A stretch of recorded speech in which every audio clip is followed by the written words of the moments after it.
ఆ దేశస్థులలో ఒకని చెంత చేరెను. అతడు పందులను మేపుటకు తన పొలములలోనికి వానిని పంపెను.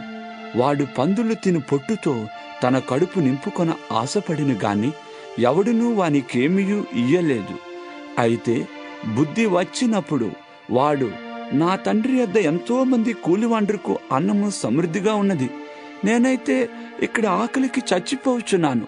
నేను లేచి నా తండ్రి యొద్దకు వెళ్ళి, తండ్రి, నేను పరలోకమునకు విరోధముగాను నీ ఎదుటను పాపము చేసి తిని ఇక మీదట నీ కుమారుడినని అనిపించుకొనుటకు యోగ్యుడను కాను.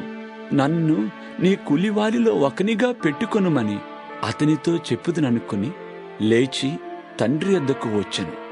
వాడింకా దూరముగా ఉన్నప్పుడు తండ్రి వానిని చూచి కనికరపడి పరిగెత్తి వాని మెడ మీద పడి ముద్దు పెట్టుకొనెను. అప్పుడు ఆ కుమారుడు